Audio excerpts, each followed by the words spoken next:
Assalamu alaikum wa rahmatullahi wa barakatuh mes chers frères et sœurs. Aujourd'hui, Inch'Allah, dans cette vidéo, nous allons parler des stéréotypes.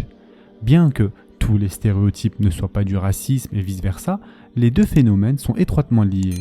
Et le racisme est une forme de stéréotypage, en fait la plus perverse de toutes. Une manière très courante de développer des tendances racistes consiste à prendre le pire exemple d'un groupe donné et à en faire un représentant de tout le groupe. Une seule mauvaise expérience ou un seul cas est alors généralisé à toute une ethnie ou une population, ce qui justifie le racisme et les mauvais traitements infligés à ce groupe. Cette logique conduit ensuite à des politiques discriminatoires mises en œuvre par ceux qui détiennent le pouvoir afin d'exploiter certains groupes et de les affaiblir, tout en favorisant ceux qu'ils souhaitent privilégier. Mes chers frères et sœurs en islam, il existe plusieurs hadiths qui traitent directement du stéréotypage et de la culpabilité collective. Et celui que nous allons voir relie le meurtre entre coreligionnaires, c'est-à-dire la division la plus extrême, à la pratique de la culpabilité collective. Abdullah ibn Mas'ud radiallahu anh rapporte que le messager d'Allah sallallahu alayhi wa sallam a dit « Ne revenez pas à la mécréance après moi en vous frappant les coups les uns les autres. Nul homme ne doit être puni pour les crimes de son père ou de son frère. » Les mots du prophète sallallahu alayhi wa sallam dans ce hadith repoussent encore plus loin le rejet de la culpabilité collective, en interdisant même de l'appliquer à une cellule aussi restreinte que la famille.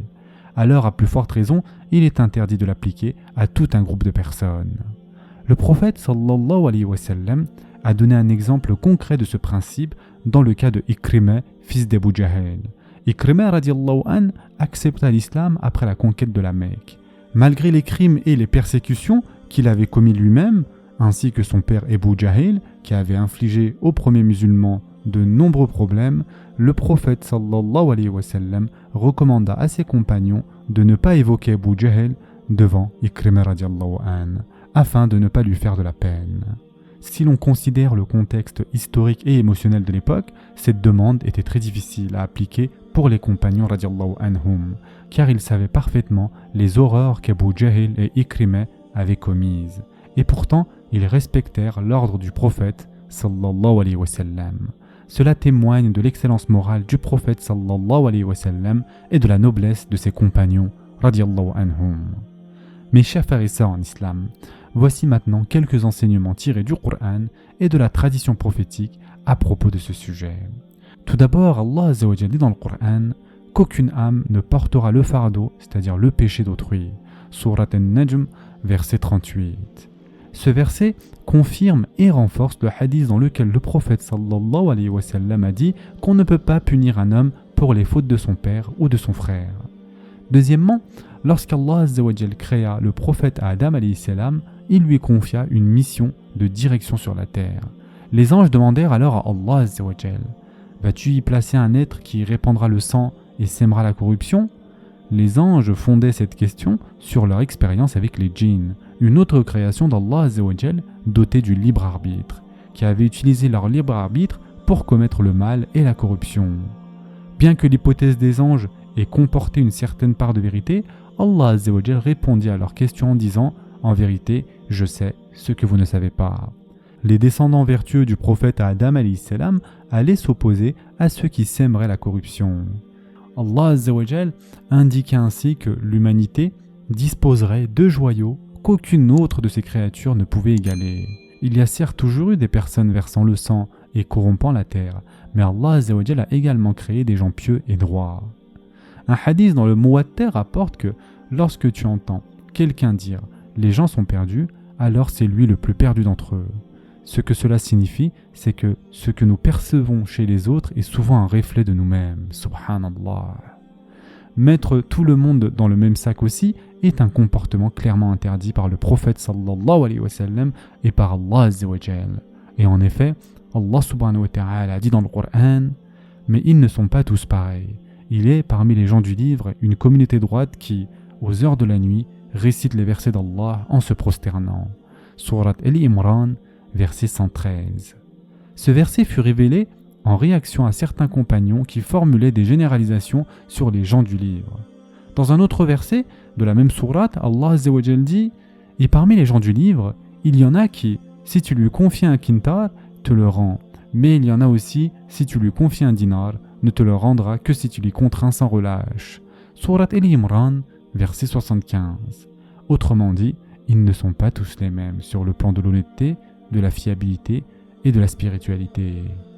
Mes chers frères et sœurs en islam, si nous supposons que tous les individus d'un groupe sont identiques, alors comment expliquer que le grand rabbin de Médine ait accepté l'islam? Si tous les juifs de Médine avaient été hostiles au prophète Mohammed sallallahu alayhi wa sallam, alors leur chef religieux ne serait jamais devenu musulman. Et donc nous ne devons pas décontextualiser certains versets du Coran, comme celui-ci. Ni les juifs, ni les chrétiens ne seront jamais satisfaits de toi, jusqu'à ce que tu suives leur religion. Dis, certes, c'est la direction d'Allah qui est la vraie, mais si tu suis leur passion après ce que tu as reçu de science, tu n'auras contre Allah ni protecteur, ni secoureur. Surat Al-Baqarah, verset 120. Mes chers frères et sœurs en islam, si ce verset devait être compris de manière absolue, alors l'appel à l'islam, c'est-à-dire la da'wa, n'aurait aucun sens, alors qu'il s'agit d'un pilier fondamental du rôle du musulman envers l'humanité. Quand nous lisons les versets du Coran concernant les Bénous Israël, nous devons comprendre que chaque passage contient une leçon qu'Allah Azza wa Jal veut nous enseigner. En parlant de cette nation, celle qui nous a précédés, nous, la Ummah de Mohammed sallallahu alayhi wa sallam, Allah Azza wa Jal nous pousse à distinguer le bien du mal, à apprendre des erreurs qu'ils ont commises, mais aussi à retenir que certains parmi eux sont restés fermes sur la vérité, même lorsque leur communauté s'est égarée. Le prophète sallallahu alayhi wa sallam a également dit que la plus grande nation après la sienne, au jour du jugement, serait celle de Moussa alayhi salam. Nous devons donc nous concentrer sur nous-mêmes et éviter de dévier comme l'ont fait une grande partie des Bénous Israël, mais nous devons également faire attention à ne pas les critiquer injustement. Un très bel exemple nous vient de Hudayfa radiallahu an, un compagnon très proche du prophète sallallahu alayhi wa sallam, à qui ce dernier confiait des secrets, y compris les noms des hypocrites. Hudayfa radiallahu an avait l'habitude de poser des questions au prophète sallallahu alayhi wa sallam sur les mauvais traits de caractère afin de les éviter et de s'améliorer en tant que musulman. Il entendit un jour des musulmans critiquer les Bénous Israël et il les réprimanda pour leur attitude arrogante qui les faisait croire qu'ils étaient intrinsèquement meilleurs qu'eux. Il leur dit « Quel excellent frère vous faites aux Israélites. Vous prétendez que toutes les qualités douces sont les vôtres et que tous les défauts amers sont les leurs. Par Allah, vous suivrez assurément leur chemin, pas à pas. » Dans un autre hadith rapporté par Aïcha radiallahu anha, le prophète sallallahu alayhi wa sallam a dit « Le plus grand menteur parmi les gens est celui qui insulte un homme en dénigrant toute sa tribu. » Le mot arabe utilisé ici est hijaa, un terme qui désignait la poésie satirique, souvent utilisé pour salir ou ridiculiser une personne ou un groupe. Ce concept est très similaire aux pratiques des médias actuels. Ils isolent une personne ou un petit groupe et s'en servent pour ternir l'image de toute une communauté ou d'un peuple partageant la même identité. N'est-ce pas? Il suffit simplement de voir ce qu'il se passe actuellement en France. Très souvent, des politiques injustes naissent de la discrimination, des stéréotypes et de la culpabilité collective visant certains groupes. Aujourd'hui, ce sont les musulmans qui sont largement ciblés et qualifiés de terroristes. Certes, on peut reconnaître que quelques musulmans ont commis des actes de terrorisme, mais ce petit nombre est utilisé pour généraliser l'ensemble des musulmans. Pourtant, les musulmans ne sont pas plus enclins à la violence ou au terrorisme que n'importe quel autre groupe. Malheureusement, les médias et certaines figures influentes continuent de propager cette image fausse et dangereuse. Malgré tout ce qu'il se passe, cela continue toujours.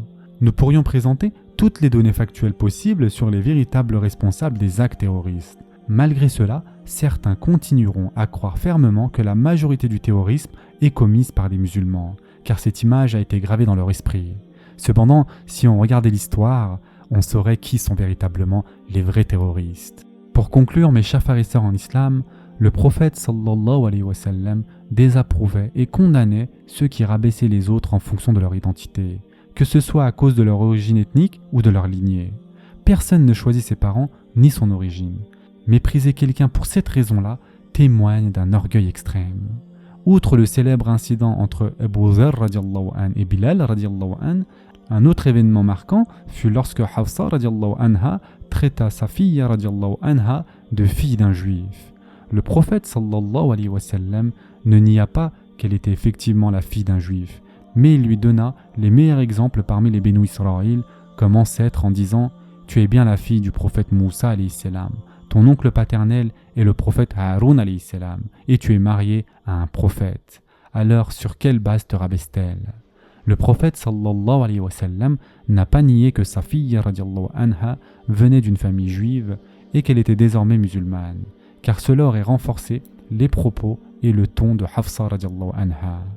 Les musulmans sont malheureusement un groupe souvent stéréotypé, et nous sommes tenus responsables collectivement des crimes commis par une minorité. Cependant, nous ne devons jamais utiliser cela comme excuse pour commettre des injustices envers les personnes d'autres religions, ni envers les musulmans d'origine ethnique différente. L'islam est une religion profondément diverse, et nous devons nous respecter les uns les autres, quelles que soient les généralisations qui peuvent être portées contre nous. Qu'Allah Azza wa Jal nous protège de la division et de l'injustice envers autrui, qu'Allah Azza wa Jal nous accorde le fait de percevoir le bien en chaque être humain et de reconnaître et corriger nos propres manquements. Amin ya Rabbil Alamin. Ce sera tout pour aujourd'hui. En attendant, prenez soin de vous mes chers frères et sœurs et à très prochainement, Inch'Allah.